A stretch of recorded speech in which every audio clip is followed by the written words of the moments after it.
आज हम लोग इस लेक्चर के अंदर बात करेंगे फेजर की एनालिसिस की, यानी कि पुराने लेक्चर अगर आपने मेरा सीरीज देख रहे हैं तो आपने देखा होगा, उसके अंदर मैंने फेजर डायग्राम बताया था। हमने पॉसिबल फेजर डायग्राम सारे डिस्कस करे, देन उनका रिवर्स फेजर भी डिस्कस करा था। ठीक है, नाउ फेजर सीख लिया, फेजर का रिवर्स बनाना सीख लिया, लेकिन फेजर की एनालिसिस अभी तक हमने नहीं करी है। तो इस लेक्चर में उस पार्ट को देखेंगे कि भाई सारी चीजें करने के बाद मतलब क्या निकला। तो इन चीजों के लिए आपको ये लेक्चर समझना चाहिए, बहुत इंपॉर्टेंट लेक्चर है। चलिए शुरू करते हैं। कई सारे तुम्हें क्वेश्चनों के आंसर मिल जाएंगे जो आपके मन में कहीं ना कहीं रहे होंगे, आपने डायरी भी नोट किए होंगे, वो सारे क्वेश्चन इस लेक्चर के अंदर आपको आंसर उनका मिलेगा। चलिए शुरू करते हैं। तो अगर फेजर की बात करूं, नॉर्मल फेजर की, कन्वेंशनल फेजर जिसे कहते हैं, अगर उस पर्टिकुलर केस की बात करूं तो हमारे पास कुछ इस तरीके के तीन फेजर होते हैं। एक है हमारे पास रेजिस्टिव लोड, एक है हमारे पास lagging load and third one is the leading load. ठीक है, तो ये तीन तरीके के हमारे पास फेजर हैं। नाउ ये फेजर ऑलरेडी मैं कैसे बनेंगे ये मैं बनाना आपको सिखा चुका हूं। ठीक है, तो अगर सबसे पहले बात करी जाए जो सीखने वाली बात है इस पर्टिकुलर केस में, उसको मैं अभी एक एक करके आपको बताता जाऊंगा।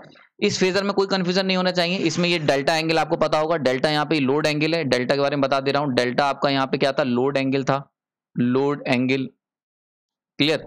And the second one is the VPT के बारे में पता होगा, टर्मिनल वोल्टेज, यानी कि अगर कोई अल्टरनेटर है उसमें अगर इंड्यूस होने वाला वोल्टेज फेज वोल्टेज ईपी है। ठीक है, और यहाँ पे हमें जो टर्मिनल पे वोल्टेज मिल रहा है, this one is the VPT.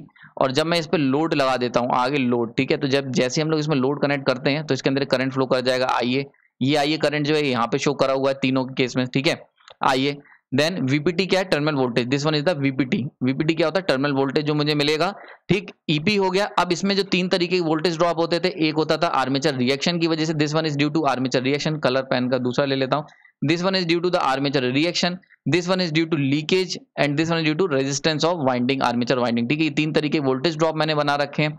Now load का क्या असर पड़ेगा, तो लोड अगर रेजिस्टिव होगा तो वीपीटी यानी कि टर्मिनल वोल्टेज और टर्मिनल करंट, लोड करंट दोनों सेम फेज में होंगे। लैगिंग होगा तो ये थीटा डिग्री से लैग करेगा। थीटा यहाँ पे क्या था, थीटा यहाँ पे था पावर फैक्टर एंगल था। थीटा आपको क्या था, पावर फैक्टर एंगल था।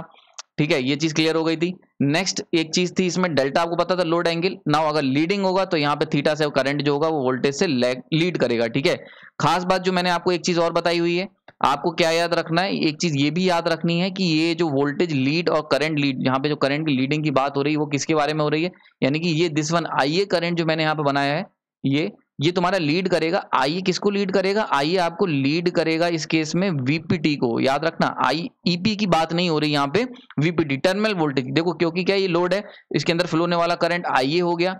अब ये करंट आईए फ्लो हो रहा है, इस लोड के अक्रॉस वोल्टेज कितना अप्लाई है, वीपीटी अप्लाई है। तो वीपीटी के कंपैरिजन में आईए जो होगा वो लीडिंग होगा in case of capacitive load, and lagging load के केस में आईए लैग करेगा वीपीटी से। ठीक है, तो हर बार याद रखना थीटा एंगल जो ड्रॉ होगा, एक चीज याद रखनी है तुम्हें, थीटा एंगल जो हम लोग बनाएंगे वो किसके बीच में बनेगा, वो बनेगा तुम्हारा वीपीटी और आईए के बीच में हमेशा। क्लियर हो गया। जबकि जो डेल्टा एंगल होगा ये किसके बीच में बनेगा, हमेशा याद रखना, ये बनेगा तुम्हारा ईपी और वीपीटी के बीच में। क्लियर हो गया। यहाँ पे ये लोड एंगल है, आने वाले लेक्चर में इसके ऊपर डिस्कस करेंगे। तो this one is the basic, यानी कन्वेंशनल फेजर डायग्राम का ये बेसिक है जो हम लोगों ने बना रखा था, जो सीखा था। नाउ अब एक एक करके पॉइंट डिस्कस करेंगे। ठीक, तो सबसे पहला हम लोग कंसीडर करें तो हमारा फर्स्ट पॉइंट जो होने वाला है, जो मैं इसमें डिस्कस करूंगा, फर्स्ट पॉइंट हम लोग कंपेयर करेंगे। ध्यान देने वाली बात होगी ईपी और वीपीटी को, ईपी और वीपीटी को। यहाँ पे मैंने इन्हें हाईलाइट भी कर रखा है। तो इसमें बहुत सारी बातें हैं जो आपको सीखनी, जो आपको समझ में आएंगी। सबसे पहले देखो, अगर इस तीनों फेजर को ध्यान से देखा जाए कन्वेंशनल, तो इसमें खास बात क्या होती है, ये तीनों के तीनों जो फेजर बनाए जाते हैं ये कांस्टेंट वीपीटी के साथ बनाए जाते हैं। कांस्टेंट वीपीटी, ठीक है, कांस्टेंट वीपीटी के साथ बनाए जाते हैं, यानी कि वीपीटी आपका कांस्टेंट होगा, यानी कि टर्मिनल पे मिलने वाला वोल्टेज जो होगा वो फिक्स होगा। ठीक है, देखो तीनों ही केसेस में वीपीटी सेम है। नाउ वीपीटी कांस्टेंट है तो एक चीज वेरी करेगी लोड के अकॉर्डिंग, और वो क्या चीज वेरी करेगी, तो ईपी जो होगा वो क्या है, वो वेरिएबल है। ईपी क्या है, यहाँ पे वेरिएबल है। क्लियर हो गया। यहाँ पे ये बात समझ में आ गई। जिसमें वीपीटी क्या होता है, ये है वीपीटी है तुम्हारा terminal voltage, terminal voltage. Okay, ये आपको पता होना चाहिए। और ईपी क्या है, ईपी है तुम्हारा बहुत important, no load induced voltage, no load induced EMF, यानी कि जब लोड नहीं लगा होगा तब कितना ईएमएफ इंड्यूस हो रहा है। ठीक है, समझ में आ गई बात। तो अभी इस पर्टिकुलर पार्ट में कंपेयर कर रहा हूं। फर्स्ट पॉइंट है हमारा ईपी और वीपीटी को अगर हम ध्यान से देखें तो देखो, यानी कि कांस्टेंट क्या रखना है, कांस्टेंट रहेगा वीपीटी, यानी कि ये जो तीनों के तीनों फेजर डायग्राम कन्वेंशनल के हम लोग बनाते हैं, बहुत इंपॉर्टेंट कंडीशन है, वो बनाए जाते हैं एट कांस्टेंट टर्मिनल पोटेंशियल, यानी कि कांस्टेंट टर्मिनल वोल्टेज के लिए बनाए जाते हैं, कांस्टेंट टर्मिनल वोल्टेज। क्लियर हो गया। ये बात हमेशा याद रखना, कभी भी पूछी जा सकती है, बहुत डिटेल है। ठीक है, आपने ध्यान नहीं दिया होगा। इस लेक्चर के अंदर मैं सारी वो बातें बताऊंगा जो तुमने ध्यान नहीं दी होंगी, पर क्वेश्चन होंगे तुम्हारे मन में, ठीक है। तो वीपीटी यानी कि कांस्टेंट वोल्टेज के ऊपर बनाई जाती है, पहली बात। दूसरी बात, अगर वेरिएबल होगा, भाई देखो लोड तुम चेंज कर रहे हो तो कुछ तो वेरिएबल होगा, तो लोड चेंज करने पे क्या होगा, दो चीजें वेरी करती हैं। एक तुम्हारा यहाँ पे वेरी करेगा करंट, करंट देखो लैग करता जाएगा या लीड करेगा। तो ईपी और वीपीटी में अगर कंपेयर करेंगे तो क्या चीज वेरी करेगी, अगर कांस्टेंट वीपीटी ले लोगे तो ईपी वेरी करेगा। तो यहाँ पे देखो ईपी हमने वेरी कर दिया है। तो अगर हम इसकी बात करें, दिस वन इज ईपी यानी कि induce no load induce voltage for resistive losses, और यहाँ पे अगर हम बात करते हैं इंडक्टिव लॉसेज, और यहाँ पे sorry inductive load, and this one is for capacitive load. तो यहाँ से क्या देख सकते हो, यानी कि यहाँ से निकल के आ गया ईपी रेजिस्टिव, सबसे ज्यादा ईपी रेजिस्टिव होगा। उससे बड़ा, सबसे ज्यादा बड़ा कौन सा है, देखो देख के बता सकते हो, सबसे ज्यादा लेंथ जिसकी है वही सबसे बड़ा मैग्नीट्यूड है। तो दिस वन इज ईपीएल, ये क्या लार्जेस्ट है, तो ईपीएल सबसे बड़ा होगा। उसके बाद ईपीआर होगा, और उसके बाद क्या होगा, ईपीसी।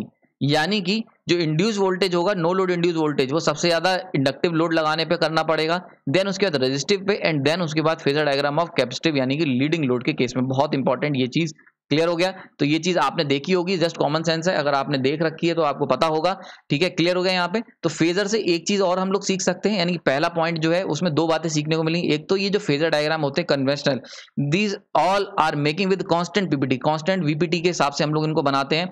और दूसरा इंपॉर्टेंट पॉइंट निकल के आया कि अगर वीपीटी कांस्टेंट है तो लोड से क्या चीज वेरिएबल हो रही है, तो लोड से जो वेरिएबल होगी मैग्नीट्यूड वाइज जो वेरी करेगी वो क्या वेरी करेगा, ईपी यानी कि induced no load induced voltage, ये क्वांटिटी जो है ये वेरी कर जाएगी। और वो किस तरीके से वेरी करेगी, ईपी इंडक्टिव केस में मैक्सिमम इंड्यूस वोल्टेज होगा, देन रेजिस्टिव केस में उससे कम होगा, देन कैपेसिटिव केस में सबसे कम इंड्यूस वोल्टेज होगा। यहाँ पे ये चीज समझ में आ गई, ओके, यहाँ पे ये चीज क्लियर करते हैं। नाउ सेकंड पॉइंट बहुत इंपॉर्टेंट है, मतलब मोस्ट इंपॉर्टेंट पॉइंट है, इस पिक्चर का क्लाइमैक्स है, उसको समझ लेते हैं, बहुत इंपॉर्टेंट चीज है। भाई आपने क्या सीखा अभी यार, अभी मैंने जस्ट तुम्हें क्या बताया कि अगर हम लोग कांस्टेंट वीपीटी ले लेते हैं तो उस केस में ये हमारे पास एक सीक्वेंस निकल के आता है डिक्रीजिंग ऑर्डर में। नाउ तुम्हें याद होगा मैंने आर्मेचर रिएक्शन का जब लेक्चर लिया था तो वहां पे आप लोगों को बताया था आर्मेचर रिएक्शन सबसे ज्यादा डीमैग्नेटाइजिंग किस केस में होती है, डीमैग्नेटाइजिंग केस होता है, वो कौन सा होता है, इंडक्टिव का केस होता है, ठीक है। इंडक्टिव केस में अगर आर्मेचर रिएक्शन का इफेक्ट जो है वो डीमैग्नेटाइजिंग है, तो ऐसे केस में जो वोल्टेज इंड्यूस हो रहा है वो क्या होना चाहिए, वो मिनिमम होना चाहिए, यानी कि ईएमएफ जो इंड्यूस होगा डीमैग्नेटाइजिंग केस में वो क्या होना चाहिए, काफी लो होना चाहिए, ठीक है। और कैपेसिटिव केस की अगर बात करें आर्मेचर रिएक्शन, यानी कि देखो मैं बता देता हूं जो मैं बोल रहा हूं, यहाँ पे इसको सेपरेट बना देता हूं आपके लिए। अगर हम बात करते हैं आर्मेचर रिएक्शन की, आर्मेचर रिएक्शन, ओके, अगर आर्मेचर रिएक्शन को ध्यान से देखो केस को, तो अगर हम लोग बात करते हैं कैपेसिटिव केस की, कैपेसिटिव लोड की, कैपेसिटिव लोडिंग, तो उसके अंदर क्या होगा, आर्मेचर रिएक्शन क्या होती थी, मैग्नेटाइजिंग होती थी, मैग्नेटाइजिंग। नाउ मैग्नेटाइजिंग का क्या मतलब हुआ, मैग्नेटाइजिंग का मतलब हुआ कि फाई एफ प्लस फाई ए हो जाएगा, और जब ये दोनों मिलेंगे तो नेट फ्लक्स क्या हो जाएगा, बहुत हाई राइज, मतलब फ्लक्स की वैल्यू बढ़ जाएगी। तो ऐसे केस में जो ईएमएफ जो होगा इंड्यूस, उसकी वैल्यू भी बढ़नी चाहिए, क्लियर हो गया। यहाँ पे ईएमएफ जो इंड्यूस होगा उसकी वैल्यू बढ़नी चाहिए। वहीं पे अगर हम लोग बात करते हैं इंडक्टिव लोड की, इंडक्टिव लोड, ठीक है, एल लोड की, तो एल लोड में आर्मेचर रिएक्शन का जो इफेक्ट होता है वो क्या होता है, वो होता है तुम्हारा डीमैग्नेटाइजिंग होता है। और डीमैग्नेटाइजिंग केस में क्या होता है कि जो फाई एफ है वो माइनस हो जाएगा फाई ए, यानी कि आर्मेचर रिएक्शन क्या होगी, आर्मेचर का फ्लक्स जो होगा वो अपोज करेगा फील्ड फ्लक्स को, ये चीज हम देख चुके हैं। तो ऐसे केस में जो नेट ईएमएफ इंड्यूस होने वाला वोल्टेज होगा वो क्या होना चाहिए, वो डाउन होना चाहिए, ठीक है। लेकिन अगर हम लोग बात करते हैं फेजर डायग्राम की, अगर हम लोग फेजर डायग्राम की बात करें, जैसा कि मैंने ऊपर बताया था, तो अगर हम फेजर डायग्राम को देखें तो यहाँ तो कुछ अलग ही कहानी निकल के आ रही है। यहाँ दिखा रहे हैं कि इंडक्टिव अगर लोड लगाया हुआ है तो वहां पे इंड्यूस्ड वोल्टेज बहुत ज्यादा होगा, जबकि जो रेजिस्टिव लोड है उसके अंदर इंड्यूस वोल्टेज कम होगा। और जो सबसे इंपॉर्टेंट चीज है, लीडिंग लोड के केस में जहां पे मैग्नेटाइजिंग इफेक्ट होगा वहां पे इंड्यूस वोल्टेज बहुत ही ज्यादा कम होगा, ठीक है, मिनिमम होगा। क्लियर बात समझ में आ रही है, मिनिमम इंड्यूस वोल्टेज होगा। तो ये एक बहुत बड़ी समस्या है। आई होप ये समझ में आ गई प्रॉब्लम जिसकी तरफ मैं आप लोगों को ले जाना चाह रहा हूँ, जो इशारा कर रहा हूँ, ये चीज क्लियर हो गई होगी, ठीक है। तो अब ये क्यों, ठीक है, ये क्वेश्चन बहुत लोगों के मन में होगा, मेरे मन में भी था, तो इसका सॉल्यूशन समझना बहुत जरूरी है। उसके लिए हम लोग चलते हैं सेकंड पॉइंट पे। तो this one is our second point. Second point को देखते हैं क्या है, तो सेकंड पॉइंट डिस्कस करते हैं, ठीक है, बहुत ही ज्यादा इंपॉर्टेंट पॉइंट है। नाउ इसको समझने के लिए सेकंड पॉइंट को आपको ध्यान क्या देना होगा, इन फेजर डायग्राम का मतलब क्या है, यानी कि मीनिंग, बहुत इंपॉर्टेंट चीज है meaning, meaning of phasor diagram, यानी कि ये जो फेजर डायग्राम मैंने बनाया है इसका मतलब क्या है। तो इसको समझते हैं। बहुत सारे लोगों को, मैक्सिमम मोर देन 90% लोगों को फेजर डायग्राम बना तो लेते हैं पर उनका मीनिंग नहीं पता होता, उसको समझो। तो इस फेजर डायग्राम का जो मतलब है, इसका मतलब है कि अगर आपको कांस्टेंट पोटेंशियल चाहिए वीपीटी, अगर आपको सेम वीपीटी यानी कि अगर आपको सेम वीपीटी चाहिए तो उसके लिए नो लोड इंड्यूस वोल्टेज कितना होना चाहिए, ठीक है। तो फॉर सेम वीपीटी हाउ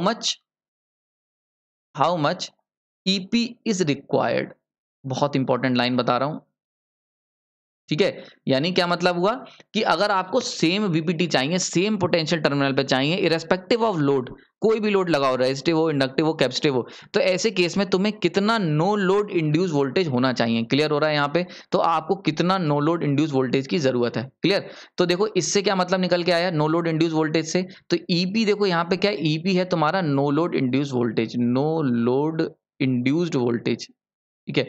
यानी कि इसके अंदर किसी भी तरीके का आर्मेचर रिएक्शन इफेक्ट इंक्लूडेड नहीं किया गया है, ठीक। तो यहां से एक बात क्लियर हो गई। सेकंड पॉइंट समझते हैं। तो इन फेजर डायग्राम का क्या मतलब है? फेजर डायग्राम का यहाँ पे ये मतलब है कि कितना तुम्हें नो लोड इंड्यूस वोल्टेज चाहिए सेम पोटेंशियल के लिए। अब देखो सीधी सी बात है, अगर हम बात करते हैं रेजिस्टिव लोड की, तो रेजिस्टिव लोड में क्रॉस मैग्नेटाइजेशन होता है, यानी कि अगर हम इसको मैं रब कर देता हूं, इसको समझते हैं थोड़ा सा, ये समझ में आ गया होगा।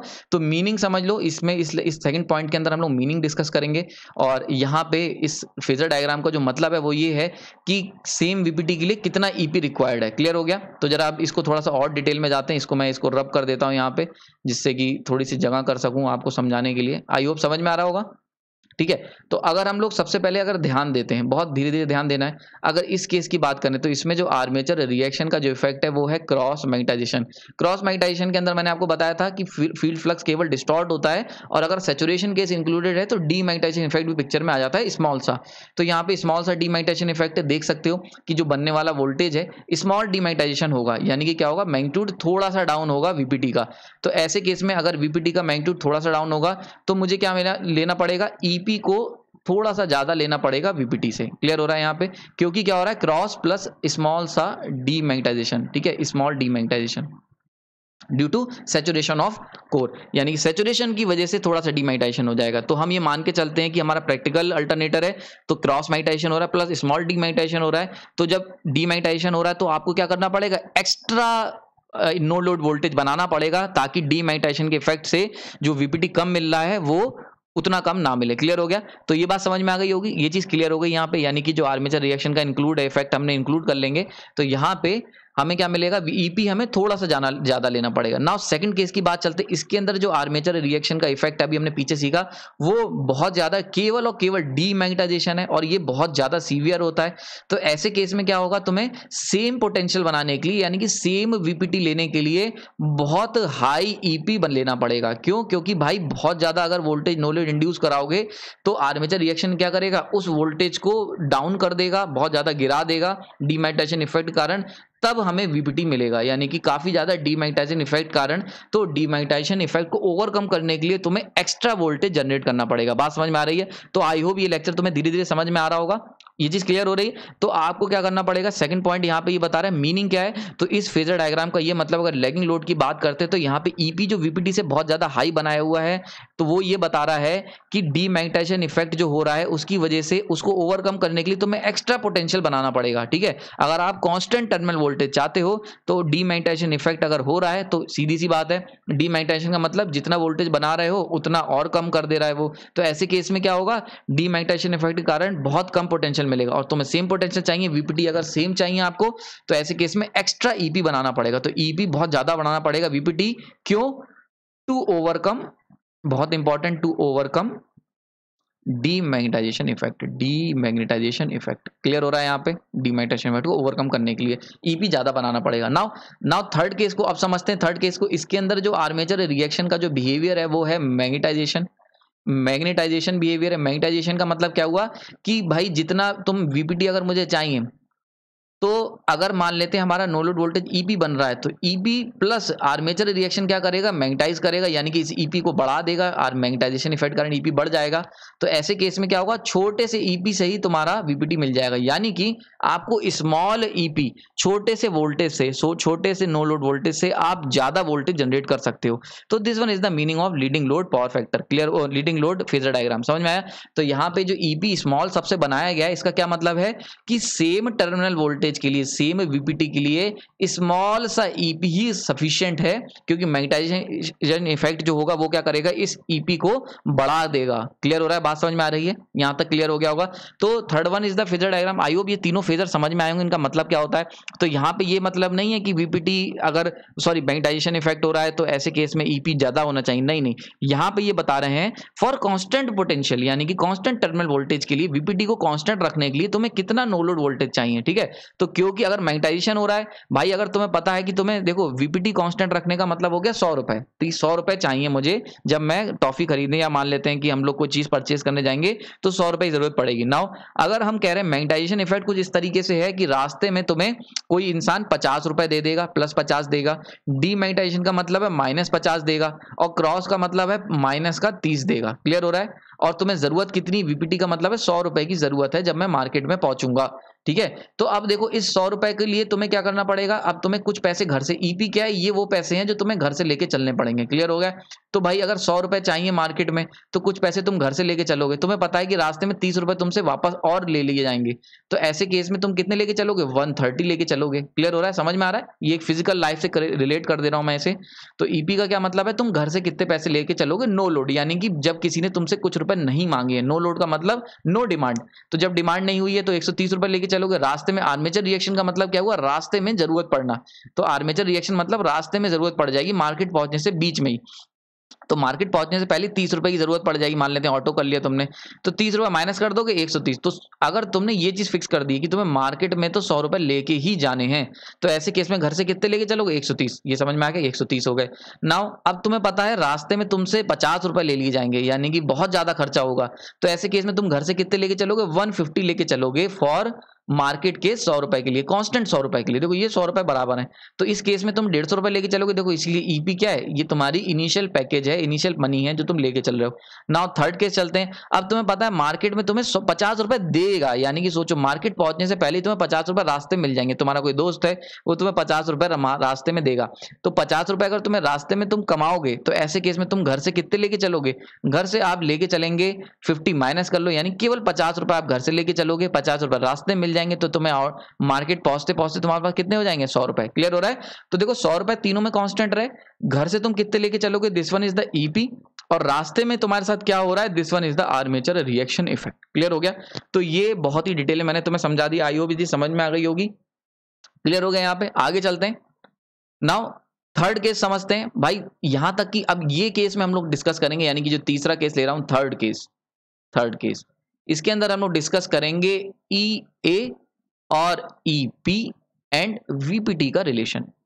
क्लियर हो रहा है। यहाँ पे इन तीनों को जरा ध्यान से देखेंगे, बड़ा इंपॉर्टेंट है, यहाँ पे ये चीज समझेंगे कि भाई क्या हुआ है। क्लियर हो गया। अब देखो ईए, ईपी और वीपीटी का रिलेशन को चर्चा करेंगे। इसके लिए जरा प्रोसेस समझ लेते हैं भाई, ईए कहां से आया पिक्चर में, तो जरा ईए का प्रोसेस समझते हैं। हम बात कर रहे हैं प्रोसेस को समझो, प्रोसेस, ठीक है, of voltage generation, process of voltage generation, यानी कि वोल्टेज कैसे कैसे जनरेट हो रहा है अल्टरनेटर में। ये बहुत बार बता चुका हूं, पर फिर भी हर बार की तरह आप लोगों के लिए हमेशा एक बार और बताऊंगा, ठीक है। तो शुरुआत करते हैं। सबसे पहले अल्टरनेटर के अंदर इंड्यूस हुआ EP, phase voltage, EMF induced at no load. ये क्या है, this one is the no load induced voltage, no load induced EMF, ठीक है, ये हो गया। इसके अंदर क्या है, लोड नहीं लगाए हुए, यानी कि तुम्हें नहीं पता है कि लोड कौन सा लगने वाला है। क्लियर हो गया। तो ये हो गए, तुम्हें कुछ नहीं पता है लोड क्या लगने वाला है, तो ये टोटल इंड्यूस्ड वोल्टेज हो गया। नाउ अब जब तुम यहां से निकलोगे, आगे बढ़ोगे, then there is the armature reaction effect. यहां पे आ जाएगा armature reaction effect, armature reaction effect, ठीक है। और जैसे ही आर्मेचर रिएक्शन इफेक्ट आएगा पिक्चर में, तो ये जो induce, no load induce voltage था, ये किस में कन्वर्ट हो जाएगा, ये कन्वर्ट हो जाएगा लोडेड इंड्यूस वोल्टेज, यानी कि ई ए। और ये क्या होता है, ये मैंने बताया था, this one is the loaded induced voltage, induce voltage, यानी कि लोड होने के बाद कितना वोल्टेज इंड्यूस हो रहा है। तो ये क्या होता है, इसके अंदर आर्मेचर रिएक्शन का इफेक्ट इंक्लूड होता है, यानी कि बना, अगर आप लोड नहीं लगाओगे तो ईपी बन रहा था, जैसे ही तुमने लोड लगा दिया तो हमें ईए मिलेगा। और ईए और ईपी के बीच का जो डिफरेंस होता है वो due to armature reaction effect के कारण होता है, ठीक है। तो आर्मेचर रिएक्शन के कारण क्या हुआ, तुम्हारा अब कितना इंड्यूस हो रहा है, ईए इंड्यूस हो रहा है, ठीक है। नाउ ये ईए जो होगा, ये तुम्हारा आगे चल के ये आगे बढ़ेगा, इसमें से कुछ पार्ट जो होगा वो अलग हो जाएगा due to JIA-XL, voltage drop due to leakage के कारण, और कुछ स्मॉल सा पार्ट जो होगा वो IARA में अलग हो जाएगा इससे, ठीक है। और जो बचा हुआ पार्ट है वो तुम्हारे टर्म में मिलेगा VPT के रूप में। क्लियर हो रहा है यहाँ पे? तो ये समझ में आ गई होगी। तो दिस वन इज द, ये कहाँ से हमने ड्राइव करा, ये इक्विवेलेंट सर्किट भी मैंने आपको बताया था। अब तक हमने कम से कम इसके ऊपर 5 लेक्चर डील कर चुका हूं मैं, जिसमें मैंने ये चीज बताई प्रोसेस। तो प्रोसेस समझना बड़ा इंपॉर्टेंट है कि आपने इंड्यूस वोल्टेज नो लोड, यानी कि जब लोड नहीं लगा था तब कितना वोल्टेज इंड्यूस हो रहा था, EP। एक बार तुमने लोड लगा दिया तो लोड, यानी कि आफ्टर लोड के बाद क्या होगा, लोड के बाद आर्मेचर रिएक्शन होगा, तो जो EP था वो किस में कन्वर्ट हो जाएगा, EA। ये क्या है, लोडेड इंड्यूस वोल्टेज। अब ये EA जो होगा ये VPT को गवर्न करेगा। क्लियर हो रहा है यहाँ पे? इतनी चीज समझ में आ गई, यहाँ पे कोई डाउट नहीं होना चाहिए, ठीक। अब जरा ये चीज समझ में आ गई। अब जरा देखते हैं थर्ड केस को। अब इस रिलेशन को देखते हैं यहाँ पे। तो सबसे पहले देखो, इस पर्टिकुलर केस की अगर बात करते हैं तो इसमें सबसे ज्यादा वैल्यू किसकी है, अगर हम मान के चलें सबसे ज्यादा वैल्यू है EP की, ठीक है। सबसे ज्यादा आपकी वैल्यू है EP की, उसके बाद है तुम्हारा EA की, और उसके बाद है VPT की। क्लियर हो रहा है यहाँ पे? ये चीज समझ में आ रही होगी। यानी कि फॉर कांस्टेंट, याद रखना हमेशा, ये चीज हमेशा याद रखना, जो हमने ये तीनों फेजर कन्वेंशन बनाए जाते हैं, फॉर कांस्टेंट VPT, ये हमेशा आप लिखेंगे, वरना ये गलत है फेजर। क्लियर हो रहा है? फॉर कांस्टेंट टर्मिनल वोल्टेज के लिए सबसे ज्यादा इंड्यूस होगा EP, देन उससे कम आएगा EA, देन उससे कम आएगा VPT, ठीक है। अब जरा देखते हैं यहाँ दूसरे सीक्वेंस में, देखते हैं इसका क्या सीन है। इसके केस को भी जरा ध्यान से देखो, इसमें भी देखो सबसे ज्यादा EP है, देन उससे कम EA है, देन उससे कम VPT है। भाई ठीक है, ये भी प्रोसेस सही है। नाउ बड़ा थर्ड केस बड़ा इंटरेस्टिंग हो जाता है। थर्ड केस में अगर हम लोग इनके फेजर को नापें तो ऐसे केस में क्या निकल के आएगा, सबसे ज्यादा वैल्यू निकल के आएगी EA, ठीक है, उससे कम वैल्यू निकल के आएगी VPT की, और उससे कम वैल्यू निकल के आएगी EP की। बहुत इंपॉर्टेंट, ये बड़ा ही इंटरेस्टिंग केस हो गया भाई, इसमें पूरी साइकिल ही रिवर्स हो गई। क्लियर हो रहा है? इसको समझते हैं, इसका क्या मतलब है। तो देखो, अगर इस केस को कंसीडर करें, सिंपल सी चीज है, नो लोड इंड्यूस वोल्टेज हुआ, आर्मेचर रिएक्शन ने क्या करा, इस प्रोसेस को देखते जाओ, ये वाला प्रोसेस, ठीक है। तो देखो इस प्रोसेस को समझते हैं। अगर हमें सेम VPT चाहिए, ठीक है, तो यहाँ पे क्या होगा, EP इंड्यूस हुआ, रेजिस्टिव लोड की बात कर, रेजिस्टेंस में EP आया, आर्मेचर रिएक्शन ने क्या करा, आर्मेचर रिएक्शन ने क्या करा, इसको EA में कन्वर्ट कर दिया और डाउन कर दिया, ठीक है, इसको वोल्टेज को डाउन करा क्योंकि डीमैग्नेटाइजेशन इफेक्ट होगा। देन जब ये डाउन हो गया तो इसमें से लॉसेस निकल गए, तो हमें VPT मिला। क्लियर। नाउ इंडक्टिव केस की बात करें, उसमें भी हमारा EP आया, उसके अंदर से आर्मेचर रिएक्शन इफेक्ट हुआ, आर्मेचर VPT इसके अंदर से, क्योंकि लॉसेस निकल जाएंगे तो VPT भी डाउन मिलेगा, ठीक है। ओके, नाउ इसमें आर्मेचर रिएक्शन में क्या हुआ, इसमें अंदर हमारे पास डीमैग्नेटाइजेशन इफेक्ट हुआ, तो EA वापस से डाउन हो गया, बहुत ज्यादा डाउन हो गया। देन हमें क्या मिला, VPT मिला, VPT इसके और ज्यादा डाउन मिला। क्लियर हो गया यहाँ पे? ये साइकिल थी। नाउ थर्ड केस, अगर इंडक्टिव लोड की, कैपेसिटिव लोड की बात करते हैं, तो ऐसे केस में EP मिला, EP के अंदर हुआ आर्मेचर रिएक्शन, और आर्मेचर रिएक्शन ने क्या करा, EA को बढ़ा दिया। क्लियर हो रहा है? EA को बढ़ा दिया। अब बढ़ा हुआ EA है, तो EA के बाद आपको क्या मिलेगा, VPT मिलेगा, जो EA से तो कम होगा लेकिन EP से ज्यादा होगा। बात समझ में आ रही है?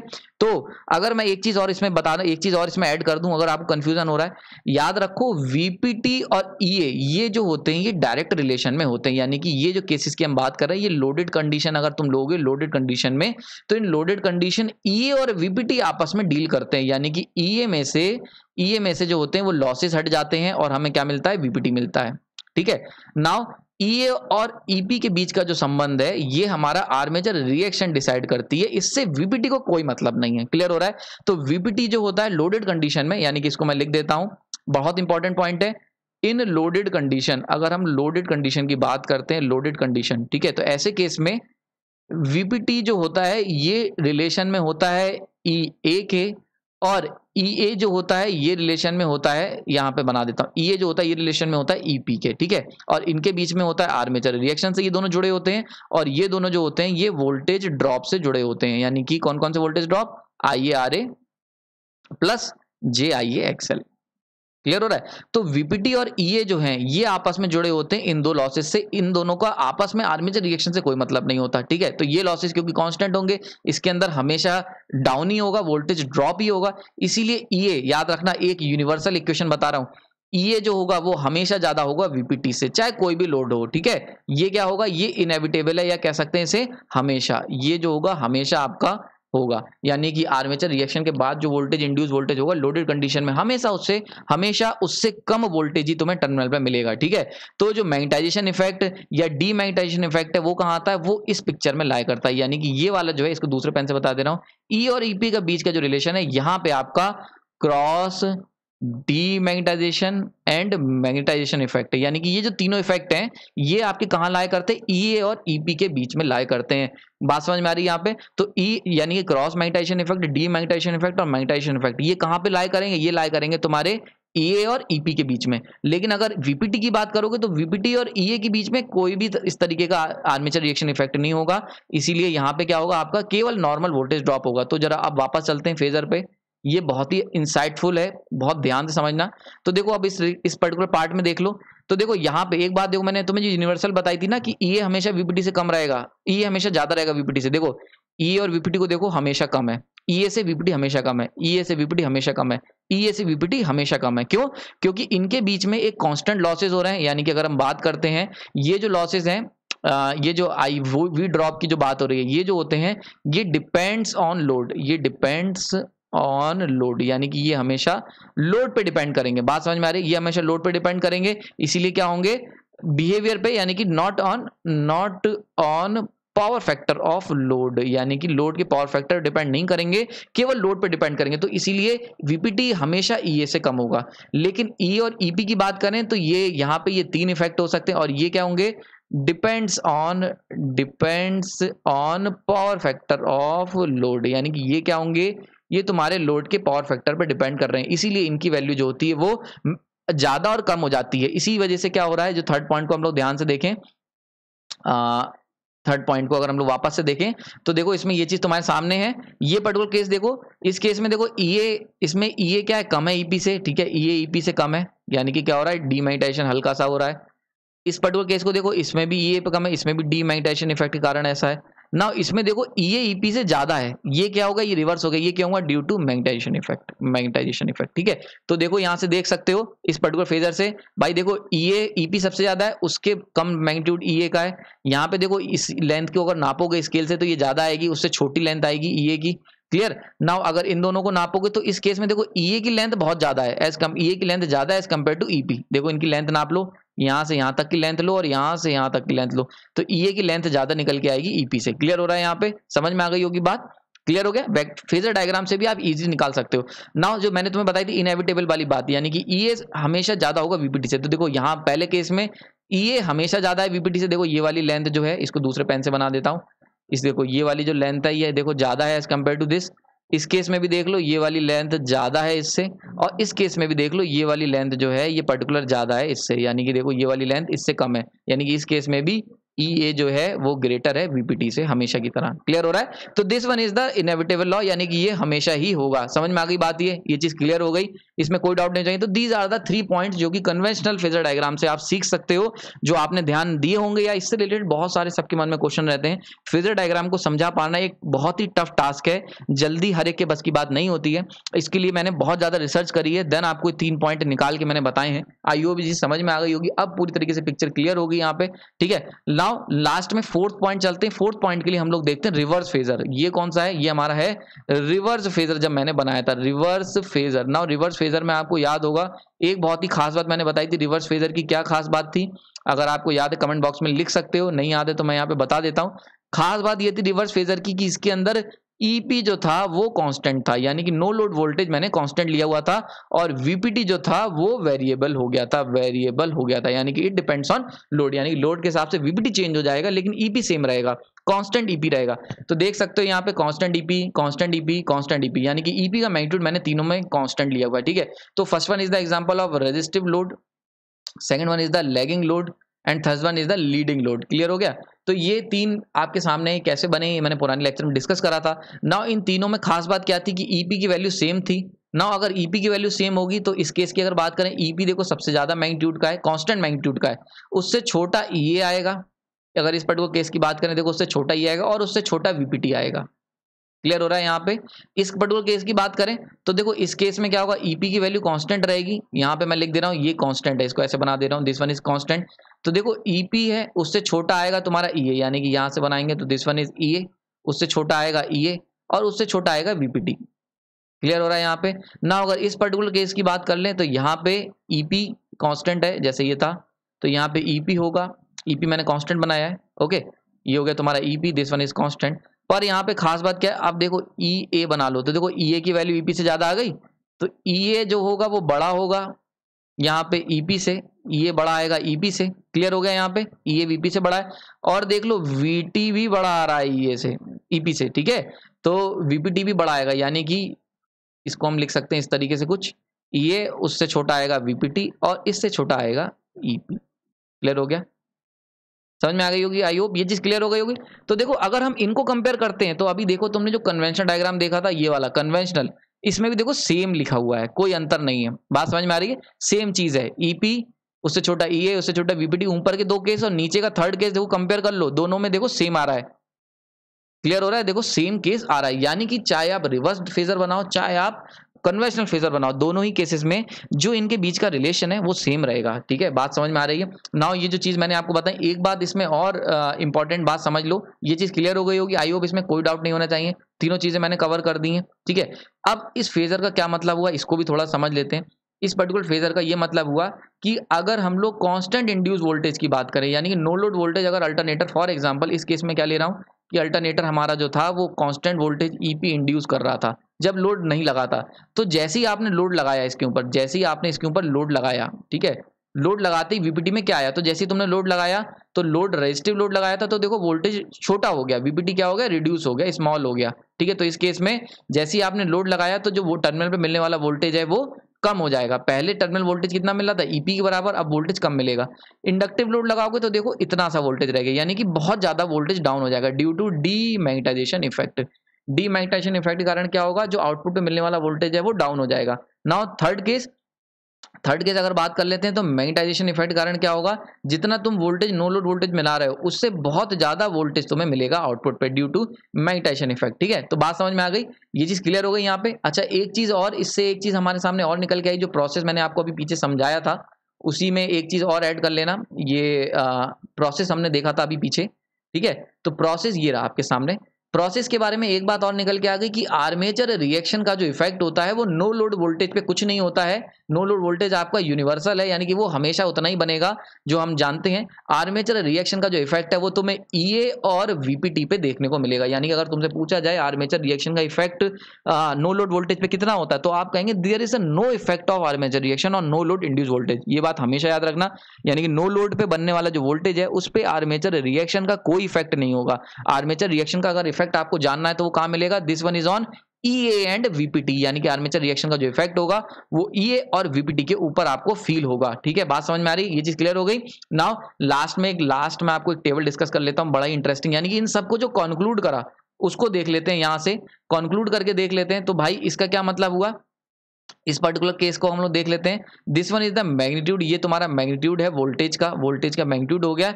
And this one is the, ये हमने एक कह सकते हैं कि कंडीशन नॉर्मल ली हुई है, यहाँ पे आपका ये है तुम्हारा resistive load, this one is your lagging load and this one is your leading load. ठीक है, क्लियर हो रहा है यहाँ पे। ये तीन चीजों को हम लोग यहाँ पे डिस्कस करेंगे, तीन केसेस को समराइज कर लेते हैं।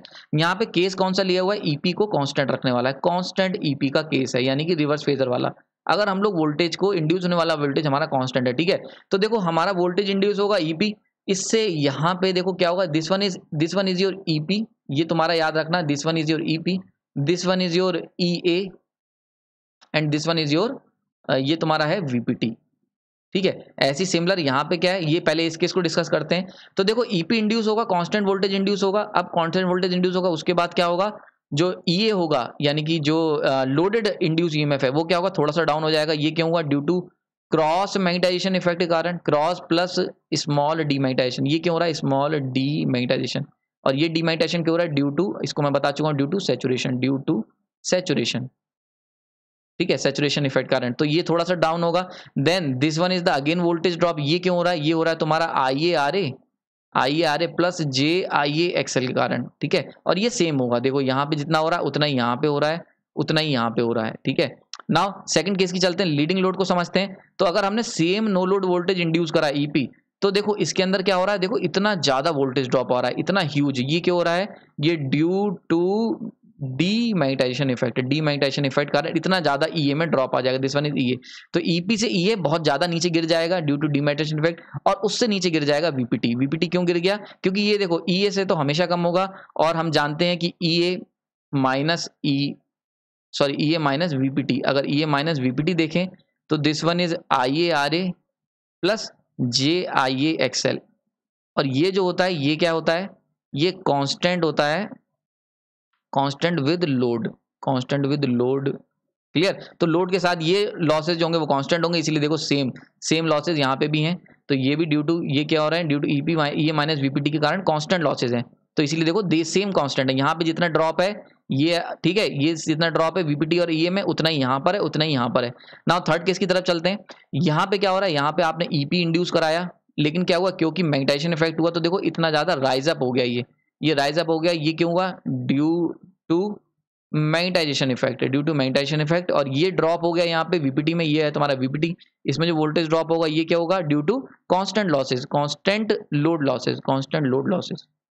याद रखना ये कांस्टेंट लॉसेज वो वाले कांस्टेंट लॉसेज नहीं है जो ट्रांसफार्मर में हम लोग पढ़ते थे। कांस्टेंट लॉसेज उनको इसलिए कहते थे कि वो लोड पे डिपेंड नहीं करते। ये है कांस्टेंट लोड लॉसेज, यानी कि लोड पे तो डिपेंड करेंगे लेकिन पावर फैक्टर पे डिपेंड नहीं करेंगे, ठीक है। तो इन्हें कांस्टेंट लोड लॉसेज के नाम से मैं यहाँ पे कह रहा हूँ, इसको कहीं लिखना नहीं, यहाँ समझाने के लिए बता दे रहा हूँ। तो ये due to I A R and I A XL के कारण होगा, ठीक है। तो यहाँ से देख सकते हो, क्लियर हो गया। अच्छा, ईपी और ईए के बीच का रिलेशन अगर बता दें तो ईपी माइनस ईए अगर हम लोग कर लेते हैं तो ये हो जाएगा तुम्हारा I A X A and this one is your armature reaction effect. Clear हो गया। तो ईपी और ईए के बीच में आर्मेचर रिएक्शन इफेक्ट, ठीक। तो यहाँ पे ये चीज कंक्लूड कर दी है। नाउ ये लेक्चर को मैं कंक्लूड कर देता हूँ। तो आई होप समझ में आया होगा। इसके अंदर हमने बहुत ज्यादा डिटेल इनसाइट डिस्कस करा, काफी कुछ मिला। ये आपको जनरली किसी बुक में नहीं मिलेगा। मैंने खुद से कम 6 से 8 किताब इसके ऊपर स्टडी करी है, ऑनलाइन स्टडी करा है, देन फाइनली इस लेक्चर को तैयार करा है आप लोगों के लिए। और ये जो है एक तरीके का वेरी इंपॉर्टेंट लेक्चर है, one of the most important lecture अगर फेजर डायग्राम में। और मेरी ये कोशिश थी कि आपके मन में कोई भी क्वेश्चन आर्मेचर रिएक्शन या फेजर डायग्राम से रिलेटेड हो तो इस लेक्चर में वो क्लियर हो जाए। मैंने अपनी तरफ से पूरी कोशिश कर दी है। फिर भी अगर आपके पास कोई क्वेश्चन रह गया है, ठीक है, तो आप जो है वो मुझे कमेंट सेक्शन बताइए। अगर आपको लेक्चर पसंद आया तो ये जरूर बताना। बहुत मेहनत करी इस लेक्चर को मैंने तैयार करने में। फिर भी अगर कोई डाउट रह गया तो आप कमेंट सेक्शन में मुझे मेंशन कर सकते हैं। आपने अपना कीमती समय दिया, उसके लिए धन्यवाद।